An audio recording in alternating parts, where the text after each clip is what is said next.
বন্ধুরা কেমন আছো? আশা করি ভালো আছো। সাথী কুকিং চ্যানেলে সবাইকে স্বাগত। আবার আর একটা ভিডিও নিয়ে চলে এলাম। বন্ধুরা আমরা কিন্তু সাবু অনেক রকমভাবে খেয়েছি, কিন্তু এই সাবুটা এইভাবে করে খাবে, খুব সুন্দর লাগবে আশা করি। দেখো আমি মোটা সাবুটা নিয়ে খুব সুন্দরভাবে ভাজা করেছিলাম, করে তারপরে দেখো সব রকম উপকরণ দিয়েছি এখানে। বাদাম আছে, কাঠবাদাম আছে, তারপরে কাজু, তারপরে শুকনো লঙ্কা, বিট নুন, গোলমরিচের গুঁড়ো, চিলি পেস্ট সব রকম দিয়ে ভাজা করেছি। দেখো কত সুন্দর। এটা কিন্তু মুখরোচক জিনিস, খেতে কিন্তু একবার খেলে কিন্তু বারবার খেতে মন চাইবে। এটা কিন্তু বাড়িতে করে খেতে পারো। চলো কীভাবে করেছি সেটাই পুরো ভিডিওটা দেখতে দাও, কেউ কিন্তু ভিডিওটা স্কিপ করবে না। প্রথমে আমি বাদাম কটা ভেজে নেব বন্ধুরা। আমি কিন্তু বাদামটা অল্প একটু তেল দিয়ে তাই ভাজা করবো। কিন্তু এবার বাদামটা অল্প তেল দিয়েছি গ্যাসে দিয়ে কিন্তু এটা ভাজা করতে হবে বন্ধুরা। এটা ভাজা হচ্ছে আর পটপট করে ফুটছে, দেখেছো? অল্প তেল দিয়ে ভাজা করছি, কিন্তু বেশি তেল দিলে কিন্তু তাড়াতাড়ি পুড়ে যেতে পারে, তাই কিন্তু আমি অল্প তেল দিয়ে কিন্তু ভাজতে চাচ্ছি। এই বাদামটা কিন্তু আমাদের দেশি বাদাম, আমাদের বাড়িতেই হয়েছে, সেই বাদামটা ইউজ করেছি, চীনা বাদামটা আর ইউজ করিনি বন্ধুরা। আমার কিন্তু বাদামটা ভাজা হয়ে গেছে, এবার নামিয়ে নেব। এই কিন্তু একটা পাত্রে রেখে দেবো বন্ধুরা। আমি এবার এই যে কাঠবাদাম আর কাজু বাদামগুলো ভাজা করে নেব।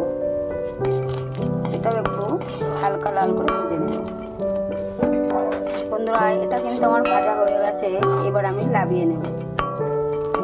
দেখো এটাও কিন্তু হালকা লাল করেছি, কিন্তু ভাজা করিনি, অল্প করেই ভাজাটা করছি। দেখো আমি কিন্তু এগুলো লাগিয়ে নেব। এবার আমি দুটো লঙ্কা ভেজে নেব বন্ধুরা। আমার লঙ্কা ভাজা হয়ে গেছে দুটো, এবার লাগিয়ে নেব। সব কটা কিন্তু উপকরণ আমার ভাজা হয়ে গেছে বন্ধুরা। আমার কিন্তু তেলটা গরম হয়ে গেছে। এইবার বলবো কি ভাজবো বন্ধুরা। দেখো আমি এখানে 200 গ্রাম মতো সাবু নিয়েছি। 200 গ্রাম কিন্তু মোটা সাবুটা, ছোট সাবুটা না। এটাই কিন্তু আমি ভাজবো। তেলটা কিন্তু আমি খুব গরম করে নিয়েছি। খুব গরম না হলে কিন্তু সাবুটা ভালো ভাজা হবে না, তার জন্য কিন্তু আমি খুব গরম করে নিয়েছি। গ্যাসের ফ্লেমটা জোরে দিয়ে এবার দেখো আমি সাবু কটা দেবো, কীভাবে পরে ফুলে ওঠে।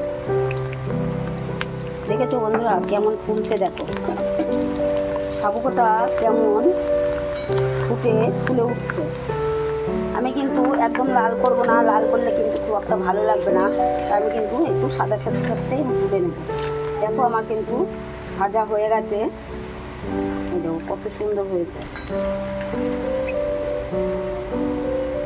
আমি কিন্তু এই পাত্রটায় তুলে নেব। একইভাবে আমি সব কটা ভেজে নেব বন্ধুরা। যখন ফুলে ফুলে উঠবে তখন দেখবে উপরের দিকে ঠেলে উঠছে সব সাবু কটা, দেখেছো? দেখতে কত সুন্দর লাগছে। সব কটা কিন্তু উপরে উঠছে, দেখো কত সুন্দরভাবে মোটা মোটা হয়ে যাচ্ছে ভেজে। খুব সুন্দরভাবে মোটা মোটা হয়ে গেছে সব সাবু কটা। আর একটু হলে আমি লাগিয়ে নেব। আমি কিন্তু সব কটা এইভাবেই কিন্তু আমি ভেজে নেব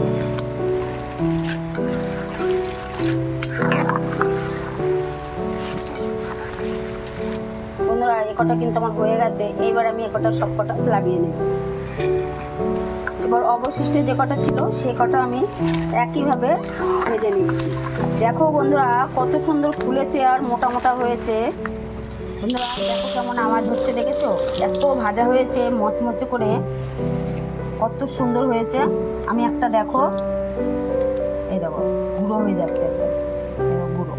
এবার এর মধ্যে যে ভাজাগুলো করেছিলাম সব কটা কিন্তু এর মধ্যে দিয়ে দেবো। এবার দিয়ে দেবো মরিচের গুঁড়োটা দিয়ে দেবো। এবার দেবো একটু চিলি পেস্ট অল্প করে।